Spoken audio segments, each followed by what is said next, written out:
Convido você a abrir a sua Bíblia no Evangelho de Mateus, capítulo 10, versículo 3. Perdão, versículo 2, Mateus 10, 2. Eu quero ler apenas este trecho. Primeiro, Simão chamado Pedro. Primeiro, Simão chamado Pedro. Oremos. Pai, obrigado pela porção da Tua palavra. O vaso é de barro, mas a excelência do poder é do Senhor. Que o Senhor possa, Pai, ministrar aos nossos corações a Tua santa palavra. Que a nossa mente seja levada cativa a Cristo. Que o nosso coração seja como um solo fértil. Pai, fala conosco. Nós precisamos ouvir a Tua voz. Por Cristo Jesus, o Teu Filho. Amém. Amados irmãos, nós estamos numa série de mensagens. A jornada, a grande jornada. E começamos no capítulo 9, no versículo 35, nos domingos atrás, no domingo de ceia. E nós temos desde então meditado sobre a essência do chamado, a natureza do chamado. E depois falamos sobre o chamado de Paulo, aquele que foi gerado fora do tempo. E agora eu quero falar sobre o chamado de Pedro. Não vou falar o chamado de todos os apóstolos, senão a gente vai aqui até o final. Mas também não teria problema se tivesse falar o chamado de todos eles até o final do ano. Mas Paulo, que era o apóstolo dos gentios, Pedro, o apóstolo dos judeus. Vamos falar do chamado deste homem. E o que nós podemos aprender sobre o chamado de Pedro. Pedro, Jesus, quando está ali se preparando e preparando seus discípulos, Jesus diz para Pedro: também eu lhes digo que você é Pedro, e sobre esta pedra edificarei a minha igreja, e as portas do inferno não prevalecerão contra ela. Pedro significa pedra, a palavra Petro. E a Pedro era uma pedra, e ele era uma pedra bruta, que precisava ser lapidada. Assim como todos nós, irmãos, todos nós estamos em processo de formação. Quando Deus nos chamou em Cristo, nos chamou para um processo de transformação. Como eu falei nem sei quando é que foi, semana passada mesmo eu falei, né? Jesus não melhora ninguém. Aquela música herética, né? Me ajude a melhorar. Jesus não melhora ninguém. Jesus transforma. Amém, irmãos? O apóstolo Paulo falou em Romanos capítulo 1, versículo 16.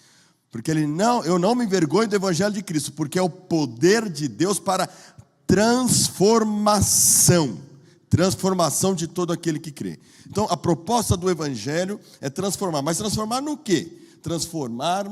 Nos transformar à imagem e semelhança de Deus, restaurar a imagem de Deus em nós, restaurar o nosso coração, a nossa identidade em Cristo, como filhos amados de Deus. Se você nasceu de novo, você é nova criatura, nova criatura, uma nova natureza, uma nova identidade. As coisas velhas já passaram e tudo se fez novo. O propósito do evangelho é restaurar a imagem de Deus. O nosso primeiro grande chamado é para estar com Ele, e esse estar com Ele afeta quem eu sou, muda a minha essência, me torno um novo homem, uma nova mulher, um novo esposo, esposa, filho, patrão, funcionário. Eu vivo agora segundo a minha nova identidade, na identidade do reino em sociedade, em família, no mundo. Mas esse chamado também é um chamado para a missão. Jesus chamou Pedro. Pedro era uma pedra bruta, e a identidade dele estava sendo transformada. Ele quer nos transformar. Eu vou adiantar aqui alguns slides para chegar no propósito. Quero só citar essa frase de Habermas, Jürgen Habermas, que ele diz o seguinte: um indivíduo é responsável pela condução de sua biografia e pode construir novas identidades ao longo de sua existência, motivado por fragmentações e rupturas que conduzem a uma superação. Me chamou a atenção esse trecho: construir novas identidades ao longo da sua existência, motivado por fragmentações e rupturas. Ou seja, podemos, numa palavra simples, fragmentações e rupturas são crises. Crises que conduzem a uma superação, permitindo um novo reconhecimento nas interações sociais e que faz parte. Então eu faço uma releitura. Nos submetemos a Deus para que Ele venha reconstruir nossa identidade ao longo de nossa existência através de rupturas, ou seja, crises. que conduzem à restauração da imagem de Deus em nós. Habermas tem uma perspectiva humana. A perspectiva cristã, bíblica é essa. Deus usa as crises dos processos. De fato, quando você entrega a sua vida para Jesus, você começa a passar por um processo de transformação da sua identidade. E isso ocorre quando você é batizado, como hoje. Hoje é o dia do batismo. Quando pessoas se batizam, simbolizando a sua morte para o mundo, morte para o pecado e o renascimento para uma nova vida, porque eles são batizados na morte com Cristo e ressuscitam para uma nova vida em Cristo. O pecado não nos domina mais. Quem crê nisso, irmãos? Então declare comigo com fé: o pecado não me domina mais. Porque se o pecado te domina, então você não nasceu de novo. E diz 1 João que quem é dominado pelo pecado, quem vive na prática do pecado, é filho do diabo. Porque o diabo peca desde o princípio, mas nós nascemos de novo, amém? Muito bem. John Wesley vai dizer agora que o pecado nos crentes tem a ver muito mais com essa transformação interior, as intenções do coração. Porque o pecado exterior, pelo poder do Espírito Santo, temos domínio sobre o pecado. Podemos dizer não para ele. Quem é escravo do pecado não tem escolha, porque é escravo. Se você é filho, você é livre. Então você pode dizer para o pecado consciente, é aquele que você sabe que você pode escolher dizer sim ou não. Fala para ele: não, porque Cristo vive em mim. E pelo poder do Espírito Santo, o pecado não me domina mais, vou vencer. Você é vencedor pelo Espírito Santo, irmão. O pecado não te domina mais. Agora tem aqueles pecados interiores. É aquele pecado, sabe aquele pecado do trânsito? Você está dirigindo, acordou, atrasado, e você fala: Deus me dá graça. Você pega o seu carro, você sai da garagem, e aí você resolve ligar a rádio para ouvir notícias, esquece de ouvir o louvor. Aí descobre que o dólar subiu, aí você vai ficando nervoso. A primeira fechada que você leva no trânsito, o que é que você faz? Glória a Deus!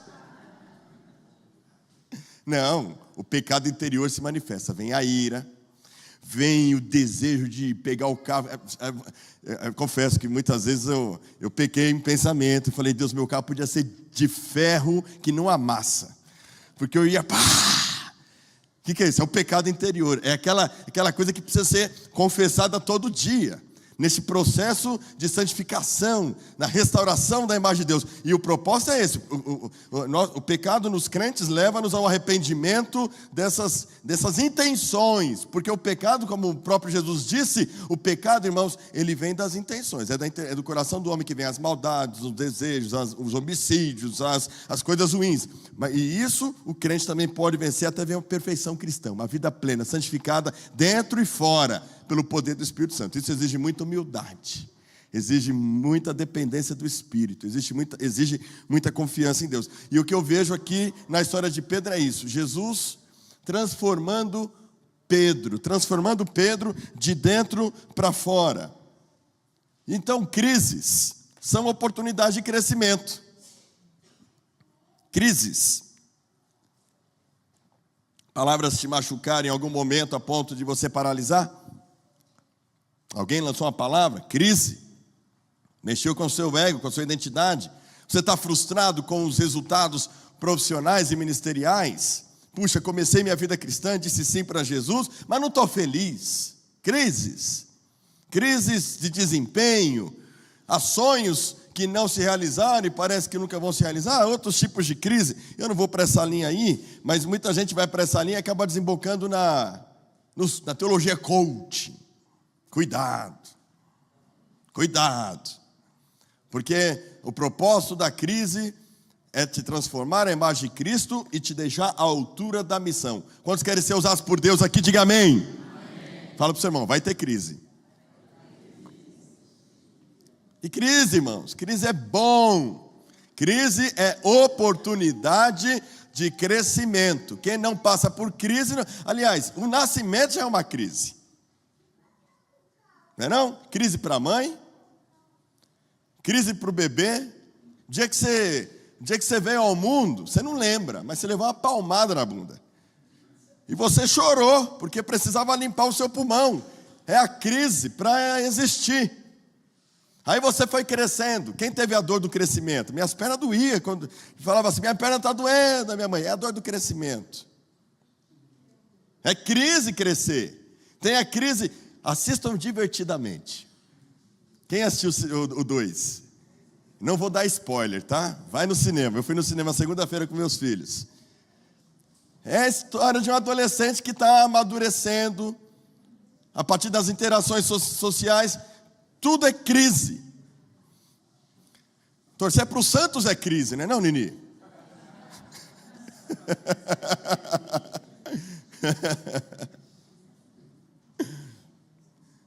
Hoje, você não está tão motivado quanto antes. Quando você disse sim para Jesus, crise. Pergunto para você nessa manhã, qual é o estado do seu coração? Você está cansado? Está esgotado? Qual é o estado do seu coração hoje? Será que está com crise de fé? Lembra do seu primeiro amor? Lembra quando você começou na jornada com Cristo? O céu era azul, podia estar caindo tempestade. Você vinha para a igreja porque o céu estava azul para você. Você lembra aquela fome que você tinha de Bíblia?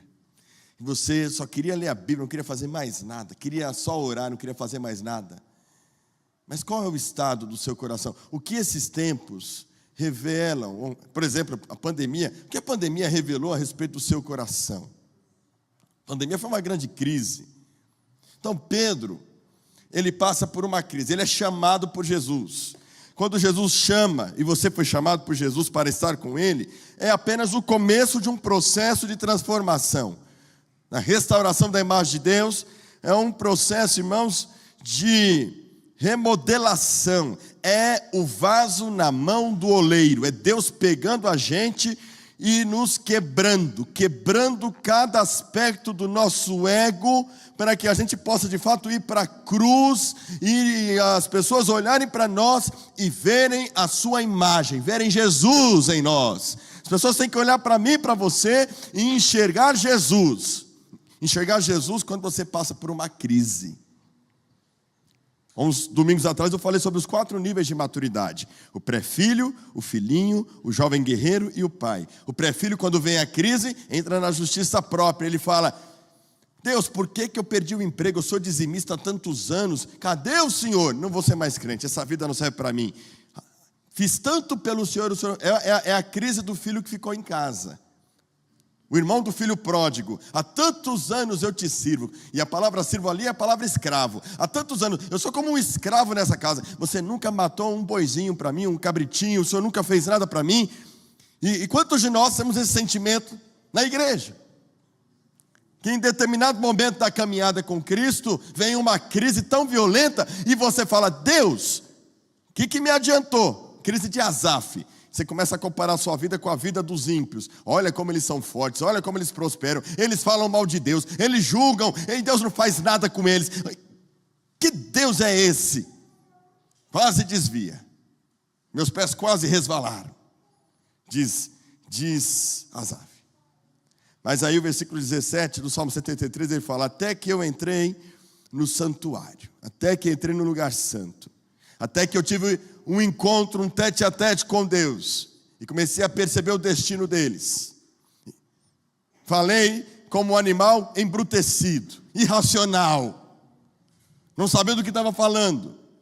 Porque é isso que é a crise. Por que Deus permite essas crises, irmãos? Para a gente poder conhecê-lo de verdade. Porque nós criamos um Deus à nossa imagem e semelhança, criamos uma teologia própria sobre Deus. E com essa diabólica teologia da prosperidade aí que está nesse mundão nosso, muita gente se decepcionou e se desviou, saiu da igreja, porque se decepcionou com o pastor, porque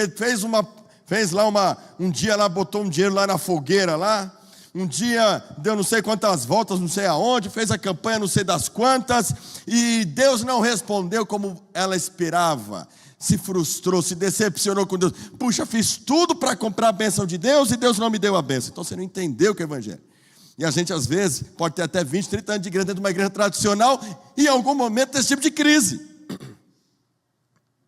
Aí, irmãos, a gente, quando vem a crise, o filhinho é aquele que fica abatido, não sai da igreja, mas precisa de cuidados especiais. O jovem guerreiro, aquele já mais maduro, que já tem uma certa, já está calejado, tem compreensão de batalha espiritual, sabe qual é o seu dom, o seu chamado, ele não para, ele continua servindo todo mundo, mas ele sabe que ele está num processo, que ele está para subir de patente, ele é um soldado de Cristo. E tem aquele que é o pai espiritual, aquele que quando vem a crise em qualquer momento da vida, como ele conhece o pai, pais, vocês conhecem a Deus? Quem conhece a Deus, quando vem a crise, não luta com Deus, não briga com Deus, não fica olhando para si perguntando o que foi que eu fiz. Ela chega à seguinte conclusão: Deus, como eu posso me juntar ao que o Senhor está fazendo na minha vida? Como eu posso me unir neste processo? Porque Deus não permite sobre vós tentação sobre-humana que vocês não possam suportar. No tempo oportuno Ele dá o escape. E se nós não participamos de crises, se não participamos de lutas e de processos, irmãos, para crescermos, então nós não somos filhos, somos bastardos, diz Hebreus. Porque neste processo, qual o intuito de Deus nas crises? Que a gente se pareça com Ele. Você disse assim, quantos querem cumprir o chamado de Deus aqui? Diga amém. Fala para o seu irmão, vai ter crise.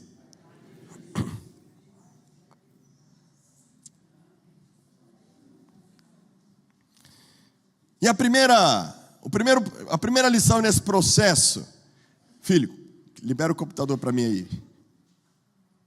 A primeira coisa nesse processo é que a primeira crise que Pedro tem, e que todos nós vamos passar ou passamos, é a crise da fé e o convite à dependência de Deus. Lucas, capítulo 5, pode deixar o que eu vou usar, tá? Versículo 4 e 5, olha só o que diz o texto. Quando acabou de falar, Jesus disse a Simão, que é Pedro, leve o barco para o lugar mais fundo do lago, e então lancem as redes de vocês para pescar. E em resposta, Simão disse, mestre, havendo trabalhado a noite toda, nada apanhamos. Mas sob esta sua palavra, lançarei as redes. O que é que nós temos aqui, irmãos? Nós temos aqui a passagem da pesca maravilhosa. Pedro era pescador profissional. Pedro, Tiago, João, André eram sócios. Tinham um negócio de pesca. E Jesus está ali começando seu ministério, andando à beira do mar da Galileia. E Pedro, como o próprio texto diz, Pedro era trabalhador. Pedro conhecia bem o mar da Galileia. Pedro, com certeza, irmãos, conhecia o mar da Galileia como a palma da sua mão. Ele vivia disso. Sabia a hora que o mar estava bom, que não estava bom, a hora certa de jogar a rede. Mas havia momentos em que eles não apanhavam nada. E ele ficou a madrugada inteira. Você imagina, pensa comigo, você trabalhou a noite inteira. Quando o texto diz toda a noite, a madrugada, pelo menos a madrugada. De manhã, está lá a multidão. E Pedro está lavando as redes. Pedro está se organizando. Frustrado. Vamos para casa, não pescamos nada. E aí, de repente, Jesus chega para Simão e fala, Simão, pega aí o barco e leva para o lugar mais fundo do lago. Lago Genezaré, o mar da Galileia. Eu me coloco no lugar de Pedro, eu olho para a cara de Jesus e fico pensando, esse cara não é pescador. Esse cara não sabe nada de mar. Esse cara está de brincadeira. Eu estou cansado. Acho que havia um limite, acho que Pedro deveria estar no limite. Estou conjecturando, o texto não diz. Mas eu acho que havia um limite aceitável, porque Pedro foi capaz de responder, mestre, havendo trabalhado a noite toda, nada apanhamos. Mas ele sabia que Jesus era mestre. Ele falou, olha, então, sob a sua palavra, eu vou lançar as redes. Sobe aí, bora lá. E aí aqui está, irmãos, a primeira coisa que Jesus faz conosco, quando a gente diz sim para Ele. Ele vai mexer com a nossa previsibilidade. Porque ser cristão, ser discípulo de Jesus, viver a vida cristã, meu irmão, é um convite a sair daquilo que é previsível para o imprevisível. O mar não está para peixe, mas Jesus, tá bom, vou te obedecer, vou seguir a tua ordem. Eu vou caminhar dentro dessa sua perspectiva. E diz, irmãos, a palavra de Deus, que Pedro, então, vai ouvir a palavra de Jesus, e então ele vai lançar a rede. E quando ele lança a rede, eles fazem uma pesca. Cara, virei a madrugada inteira e não pesquei nada. O cara manda eu jogar a rede, e aí eu jogo a rede e eu pesco um monte. O que Pedro faz, irmãos? Pedro, ele questiona, eu imagino, onde está minha dependência? Vendo isto, Simão Pedro prostrou-se aos pés de Jesus, dizendo: Senhor, afaste-se de mim, porque eu sou pecador. Não, o Senhor é um homem santo. O que foi que aconteceu aqui? Quebrou-se as minhas previsibilidades. Não tenho mais controle de nada. O Senhor é um homem santo. Eu aceitei o convite, lancei a rede e agora eu estou assustado. Assim, irmão, Jesus faz conosco. Quando você disse sim para Jesus, você sim enfrentou crises, mas quantos milagres você experimentou na sua vida cristã até agora? Quantas provisões, quantos momentos que você estava lá, duvidoso, dizendo: eu disse sim para Jesus, eu aceitei o chamado de Jesus, eu abracei ser cristão, abracei obedecer a vocação ministerial, e aí você fala: não, tem alguma coisa errada, não, olha, e aí você já perde a esperança, e Jesus fala: vai por esse caminho, e quando você segue o caminho dele, você fala: Deus, que miserável homem que sou, meu Deus, eu duvidei. Ou seja, o Senhor, irmãos, tem um propósito com as crises: tirar de nós a previsibilidade e a autoconfiança. Jesus não errou quando Ele te chamou. Jesus não errou quando Ele te alcançou. E Ele não está errando quando Ele te chama e você diz sim, e em algum momento você fica em crise, em dúvida, querendo desistir de tudo, querendo guardar as redes, porque no momento certo Ele vai chegar e falar: peraí, agora que Ele desistiu de tudo, lança a rede porque eu vou prover, lança a rede porque eu vou cuidar, você vai ver que eu estou com você. Você não vai desistir não. E aí eles arrastam os barcos para a praia, e a coisa mais poderosa, eles, irmãos, deixaram tudo, como diz aquela canção: deixamos tudo por ti, para cumprir teu chamar. Não temos outras razões, mas cumprir teu chamar. Chamado para viver ou morrer, mas cumprir o teu chamar. Eles dizem sim. Jesus mexe com a previsibilidade deles. Ou seja, Jesus está dizendo para Pedro: Pedro, aprenda a confiar em mim. Aprenda a confiar em mim no previsível. Porque se necessário, eu vou te levar no imprevisível. E lá no imprevisível, onde você sai da zona de conforto. Sabe, essa crise às vezes que vem um desemprego repentino. Essa crise que vem uma enfermidade inexplicável, essa crise existencial, esse questionamento da sua relação com Deus, com a igreja, com o mundo, essas crises, esse cansaço, esse esgotamento. Meu irmão e minha irmã, Jesus está te chamando para sair da previsibilidade. Ele não te abandonou, Ele não está ausente. Asaf achava que ele estava ausente, mas ele estava na verdade trabalhando. Jó pensou que ele estava ausente, mas ele estava trabalhando. Abacuque achou que ele estava ausente, mas ele estava trabalhando. Ele não está ausente, ele está aqui, ele está trabalhando. Aumentando a temperatura. Ele está aumentando a temperatura. Atenda ao convite de Jesus para confiar nele. Ele atua no previsível e no imprevisível. Ele está te chamando para depender dele. Você está tentando entender a sua crise? Está aí a resposta. Mas Deus, eu tenho que aprender mais. Ué, se a crise ainda não passou, vai brigar com ele? Você acha que para por aí? Aí eu fico imaginando Pedro agora, né? Eu vou conjecturar. Porque ele teve um passo de fé. Ele não é imaturo, ele não é qualquer um. Ele falou: vou deixar meus negócios. Quem é que deixaria um negócio de pesca? Que depende daquilo. Você disse sim para o Senhor, abriu mão da sua carreira, disse sim para o Senhor, abriu mão daquilo que lhe dá estabilidade, disse sim para o Senhor. Mas você acha que está bom? Nada, irmãos, vamos lá, vamos avançar um pouco mais. O milagre de andar, olha outra crise, o milagre de andar sobre as águas e a crise de afundar. Olha o que diz a palavra de Deus, Mateus capítulo 14, 28 a 30. Então Pedro disse: se é o Senhor mesmo, mande que eu vá até aí andando sobre as águas. Jesus disse: venha. E Pedro, descendo do barco, andou sobre as águas e foi até Jesus.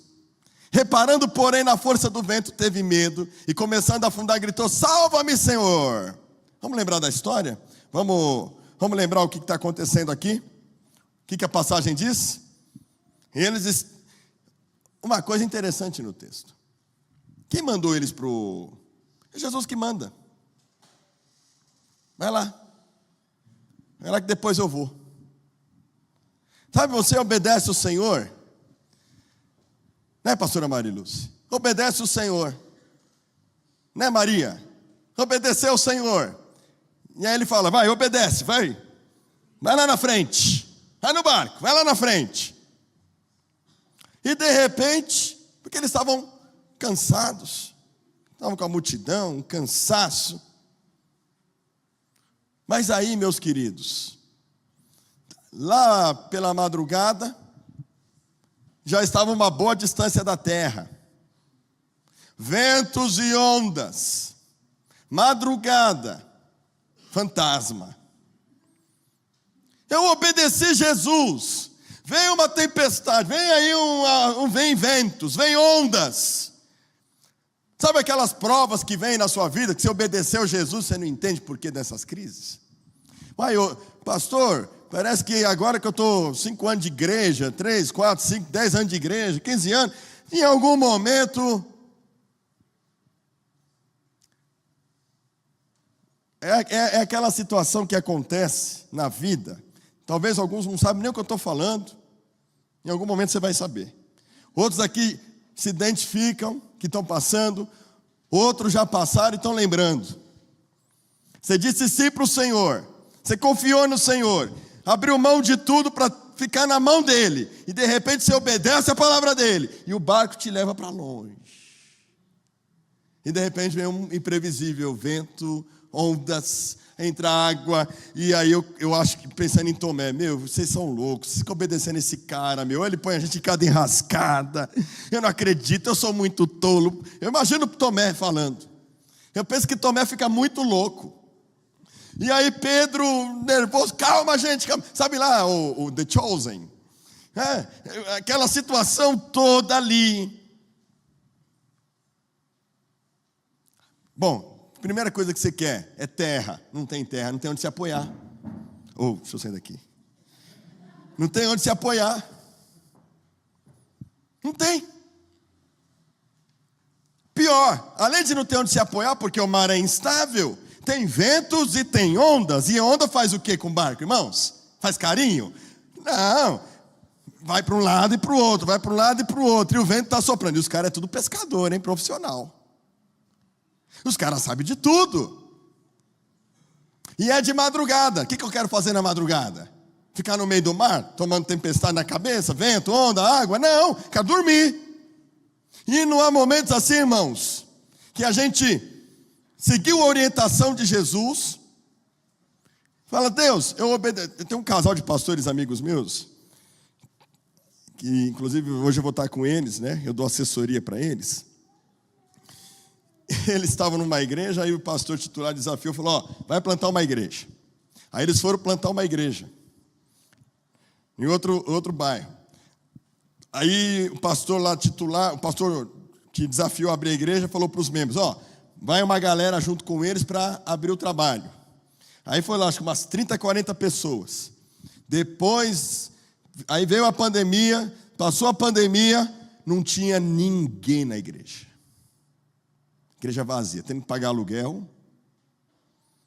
Da noite para o dia, tinha 30, do outro dia não tinha mais ninguém. Todo mundo falando: estão com vocês, agora não tem mais ninguém. Ué, Senhor, mas nós não obedecemos o pastor? Nós não obedecemos a tua palavra? O Senhor não disse para a gente ir lá plantar uma igreja? O Senhor não mandou a gente obedecer? A gente obedeceu. A gente obedece o Senhor, a gente se lasca. Quem já teve essa sensação de obedecer a Deus e se lascar? Levanta a mão aí, deixa eu ver. Ninguém teve? Ah, pensei que era só eu. É esse sentimento, porque quem mandou eles irem para o mar foi Jesus. Versículo 22 daquela passagem. Então, Senhor, eu te obedeci, agora me lasquei. No Ceará fala lascou, né? Não, pastor? Agora estamos no prego. Não é isso? Que situação é essa? Eu sou tão fiel a Deus e agora, olha o que Ele faz com a gente. Eles passaram por isso aí. Aí eu lembro que eu fui pregar numa vigília nessa igreja, né? Juntou todo mundo lá. Terminou a vigília, não sei se foi o pastor Fabiano, foi o Tiago que foi comigo. Aí estava lá no estacionamento, uma garoa fina caindo de noite. A pastora olhando para a minha cara e falando: pastor Rodrigo, o senhor sabe explicar o que é isso? Eu fiquei olhando para a cara deles assim. E aí eu com essa passagem na cabeça. Eu falei: eu sei o que é isso. Então o que é? Vocês obedeceram a Deus. Mas a gente obedece a Deus, Ele lasca com nós? Sim. Porque Ele é masoquista, porque Ele é louco, porque Ele quer massacrar os seus filhos. Ele está gerando em nós confiança e dependência. Amém, irmãos? Vocês falam amém tão rápido. Você sabe o que significa amém? O que significa amém? Assim seja, Senhor. Assim seja. Pedro, então, vai ter uma experiência maravilhosa. Qual é a experiência de Pedro? Bom, todo mundo está lá apavorado, porque quando a gente está na crise, até Jesus é fantasma. Quando a gente está na crise, até Jesus é monstro. E aí Jesus tem que falar: sou eu, não tenho medo. Não tem mais, sou eu, não sou um monstro não. Eu não sou fantasma, eu estou aí com vocês, eu estou aqui. E aí Pedro se enche de coragem. Lembrou, estou conjecturando, o texto não diz, mas eu estou entrando nas emoções de Pedro aqui. Ele lembrou que Jesus fez a pesca maravilhosa no chamado dele. Falou: se é o Senhor, manda eu descer do barco. Eu vou até você, Senhor. E aí, ele desce do barco. Você imagina, lembra? Quem assistiu The Chosen deve lembrar dessa cena, né? Pedro andando sobre as águas, aquela instabilidade toda, e os discípulos no barco falando: esse cara é corajoso, ele é o Pedro mesmo. E, mano, não tem essa fé que esse cara tem, não. E às vezes você também não passa por umas situações assim, que aí você se enche de Deus, porque você ouve a voz de Deus. E aí todo mundo fala: você é louco, você está obedecendo Deus. E você fala: eu estou vivendo um milagre, eu estou vivendo o impossível. Até o próximo capítulo.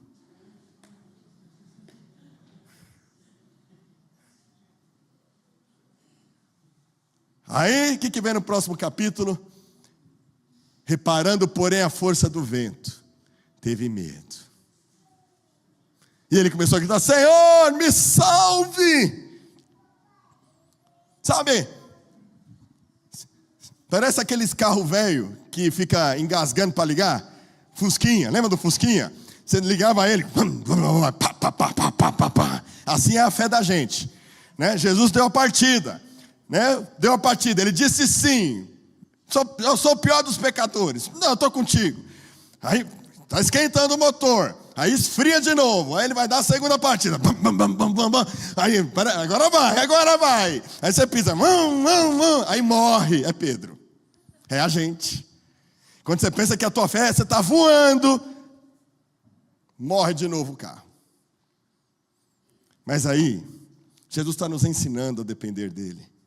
A tempestade vem, a madrugada, e você fala, Deus, aí você pensa, estou desanimado de novo, eu estou afundando, eu não tenho força. Mas aí vem, irmãos, a notícia, Jesus, e prontamente, Jesus, estendendo a mão, o segurou e disse, homem de pequena fé, por que você duvidou? Mas mesmo assim, Jesus não desiste, Jesus não vai deixar você afundar. Na hora certa, enquanto Ele está amadurecendo você nas crises, Ele vai te dar um respiro, Ele vai te segurar, você vai ver, Jesus está com você na crise.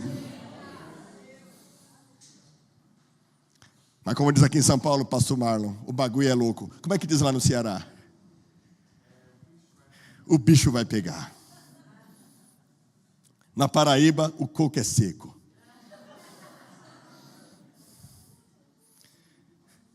Os crentes mais pentecostazão, só Jesus para ter misericórdia. Só Jesus na causa, né, Rízia? Só Jesus na causa. Quantos aqui, ao longo desse ano, do ano passado, ou agora mesmo, pensou que estava sucumbindo, que não ia suportar, pensou até em sair da igreja, pensou em largar o casamento, pensou em largar, desistir, abrir mão da própria vida? Mas aí em algum momento, quando você está lá, quando você pensa, não tem mais jeito, Deus não lembrou de mim, vem uma palavra no domingo. Vem um louvor, vem uma leitura bíblica, vem a graça de Deus de alguma forma, e o Senhor fala, eu estou com você não está sozinho, eu cuido de você. E meu irmão, hoje Jesus está aqui manifestando graça, dizendo, eu estou com você, eu estou nesse processo.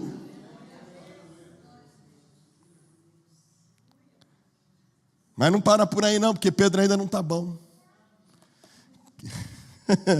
Crise para desistir do desempenho e da autossuficiência.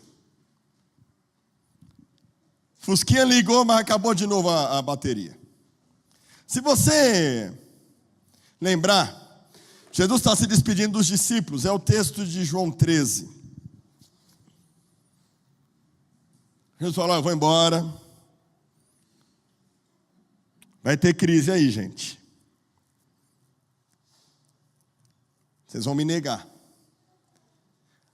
Mas Pedro já achava que estava à altura da missão. Pedro achava que já estava dependente o suficiente. Pedro achava que já tinha fé suficiente. Afinal de contas, andou sobre as águas, o Senhor encorajou ele. Afinal de contas, ele deixou tudo para cumprir o chamado. Ele fez tudo que outros não fizeram. Ele é discípulo, ele é o líder, ele é Pedro sobre essa pedra de ficar em meio. Ele sabe que Jesus tem um olhar especial para ele. Quando Jesus fala, eu vou embora, olha, eu vou ser perseguido, olha, vocês vão me negar. Aí Pedrão, cheio de si, a mulher quer o carro. Vai lá. Senhor, por que não posso segui-lo agora? Darei a minha vida pelo Senhor. Olha o cara cheio de confiança. Não tem épocas assim que a gente está assim, irmãos? Já estou 15 anos de ministério, já sou crente há 20 anos. Senhor, faz o que o Senhor quiser comigo. Se tiver que morrer, eu morro. Por ti darei a minha vida.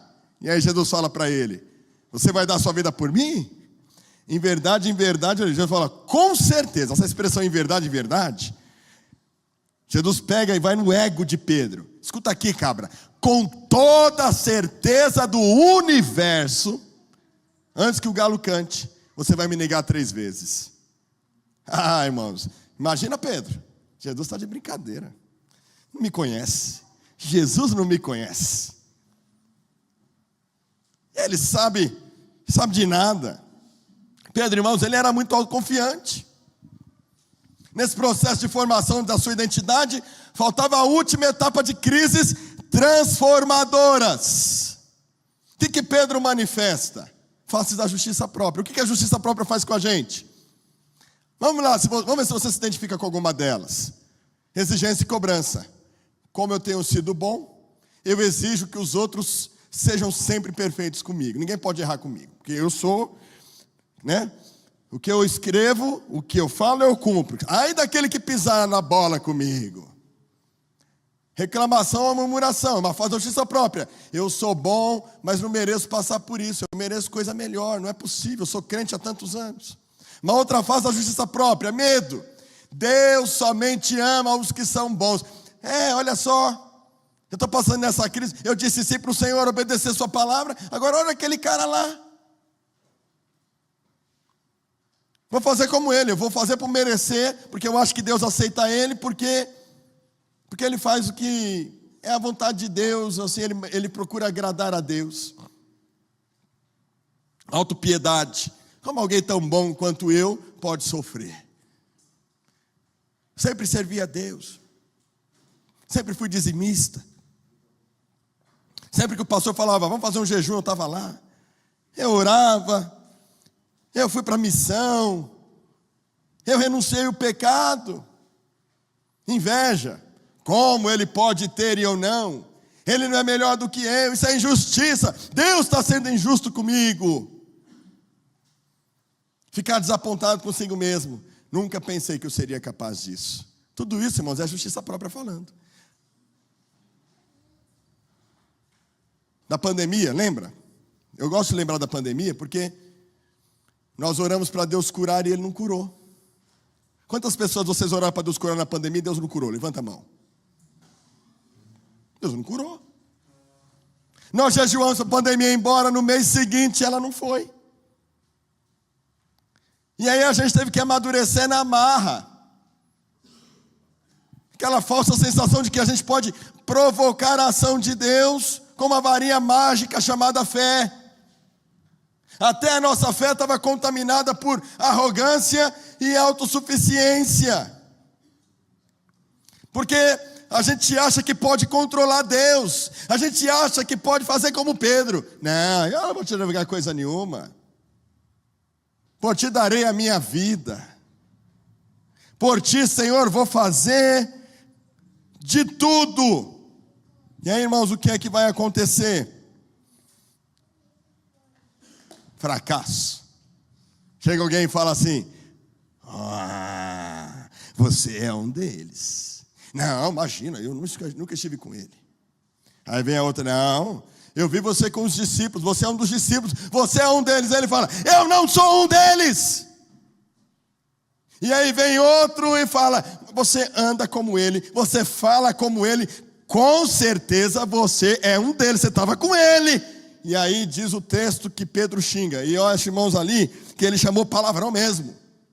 Seus corintianos. Xingou.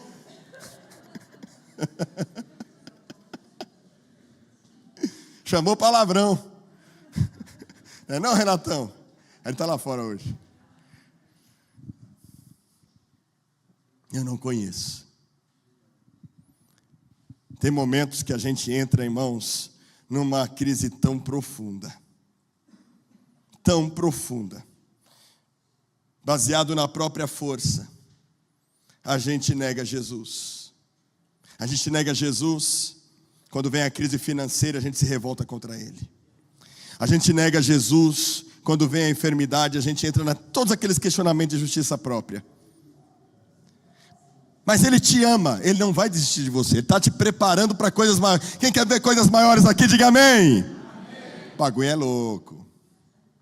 Fala para o seu irmão, vai ter crise.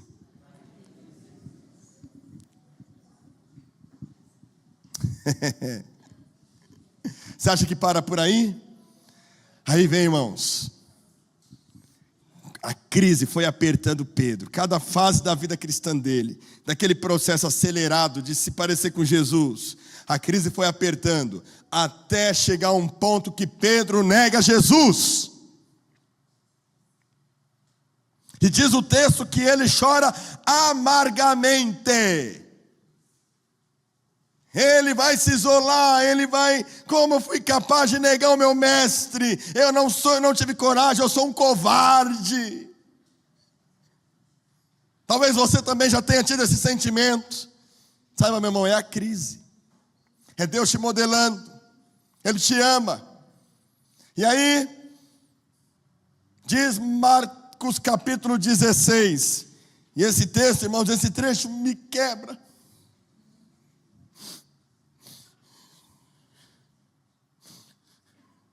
Ele, porém, lhes disse: não tenham medo, Vocês procuram Jesus, o Nazareno, que foi crucificado. Ele ressuscitou, não está aqui. Vejam o lugar onde o tinham colocado. Mas vão e digam aos seus discípulos e a Pedro. Jesus vai ao encontro do mais fracassado. Jesus vai ao encontro daquele que desistiu. Daquele que da crise não estava entendendo nada, o seu processo. E às vezes a gente está tão cansado, está tão desanimado, e parece que acabou, não tem mais força. Parece que a gente não é. Pedro, eu fico imaginando Pedro falando: Senhor, eu não sou digno. Pensando: eu não sou digno, eu neguei meu mestre, eu não sou digno. Quantas vezes, irmãos? Em algum momento a gente está na crise, a gente se revolta com Deus, daí a pouco o sangue esfria, a gente põe a cabeça no lugar e a gente pensa: o que foi que eu fiz? Eu duvidei, eu neguei. Mas olha que particularidade, embora tenha sido Marcos que escreveu, que era muito amigo de Pedro, mas eu vejo aqui uma inspiração da parte de Deus, para mostrar aqui o líder, porque ele era o líder, irmãos. Pedro era o líder da galera. Digam aos discípulos dele e a Pedro. Como é que começou Mateus, capítulo 10, versículo 2? E chamou de apóstolos o primeiro, Pedro. Mateus reconhece que Pedro é o líder. Marcos reconhece que ele é o líder. E é o líder muitas vezes que pisa na bola. É o líder. É você na sua casa, você é o líder da sua casa. Pedro, Jesus mandou um recado. Rodrigo, Jesus está te mandando um recado. Você está em crise, você desistiu? Chame os discípulos e chame o Carlos. Chame os discípulos e chame o Edmilson. Chame os discípulos e chame o Zena. Chame os discípulos e chame o Robson. Jesus te chama pelo nome. Chama os discípulos e chama a Sâmia. Porque ele vai adiante de vocês. E aí, o que a gente vai ter ali, irmãos? Ao mais fracassado, ao mais ansioso, ao mais decepcionado, Jesus vai falar. Vai ter um diálogo, vai ter um papo federal. Pedro não tinha como fazer nenhuma promessa mais para Jesus. Todas as promessas que ele fez, deu errado. Toda a autoconfiança que ele tinha em mostrar algo para Jesus, deu errado. A pedra estava praticamente finalizada. Aquela pedra vai ter um diálogo com Jesus, o lapidador. Ué, cara, você não falou para mim que você daria a sua vida por mim? Falei para você que você ia me negar. Ou seja, você confia tanto na sua capacidade, tu me amas, e é engraçado que no original, no grego, tu me agapo, quer dizer, você me ama de forma desinteressada e desapegada? Senhor, eu gosto muito de você, não amo como o Senhor ama não. Pedro estava envergonhado, estava triste. Pedro, você me agapo. Senhor, tu sabes, eu te filhos. Não é igual. Aí Jesus na terceira vez pergunta: você me filial? Você me ama desse seu jeito limitado? Tu sabes, Senhor, eu te amo. A pedra está lapidada, irmãos. Você é Pedro. A crise te preparou para coisas maiores. E aquele Pedro que nega Jesus, obedece Jesus lá em Jerusalém, recebe revestimento do alto e vai pregar o evangelho para uma multidão. E aí o cara que antes tinha medo de morrer, agora os caras falam assim: você cala a sua boca, senão você vai morrer. A ele: importa a nós obedecer a Deus do que obedecer aos homens. E levar o maior coça da vida dele, apanhou feito um condenado. Sabe como é que ele saiu de lá? Glória a Deus, apanhei por causa de Jesus. É isso que a crise faz com a gente. Deixa a gente mole. Feliz por viver outras crises, mas já não mais questionando Deus, mas sendo feliz, porque nas crises podemos glorificar o nome dele. Que fase que você está nessa vida cristã? Vamos ficar de pé, irmãos?